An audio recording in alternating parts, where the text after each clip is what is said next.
యువతలో ఈ మధ్యలో చాలా వచ్చేసింది.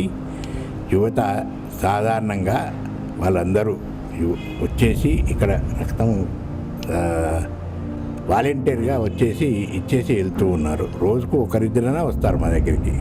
ఒకటి ఏంటంటే ముందట్లా కాకుండా ఇప్పుడు ఏంటంటే ఎవరికైనా బ్లడ్ కావాలంటే ఒక్కరిని డోనర్ని తీసుకురమ్మని చెప్తున్నాం.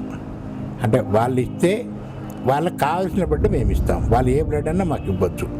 ఆ బ్లడ్ ఇవ్వడానికి ఇది లేదు. వాళ్ళు ఏ బ్లడ్ అయినా మాకు ఇవ్వచ్చు. వాళ్ళకి కావాల్సిన బ్లడ్ మేము ఇస్తాము. అందుకొరకు దాంతో ఏమవుతుందంటే ఈ మధ్యలో అవగాహన ఎక్కువ మందికి పెరిగింది. అరే బ్లడ్ ఇస్తే ఏమి కాదు. ఇంతకుముందు ఏంటంటే అట్లా కాకుండా రాగానే వాళ్ళకు బ్లడ్ ఇచ్చేసేవాళ్ళం. డాక్టర్ ప్రిస్క్రిప్షన్ చూసి బ్లడ్ ఇచ్చేవాళ్ళం. ఈ మధ్యలో ఏం చేసామంటే స్వచ్ఛందంగా వాళ్ళ బంధువులే కానీ వాళ్ళ తెలిసిన వాళ్ళే కానీ ఎవరైనా సరే ఒక్కరు మాకు వాలంటీర్గా ఒక బ్లడ్ డొనేట్ చేస్తే వాళ్ళకి కావాల్సిన బ్లడ్ మేము ఇస్తాం.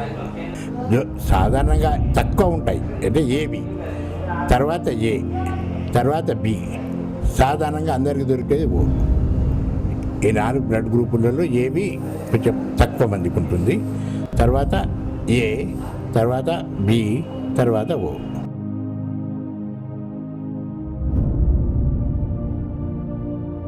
తప్పండి. స్వచ్ఛంద సంస్థలు అమ్ముకోవడం అన్నది ఎందుకంటే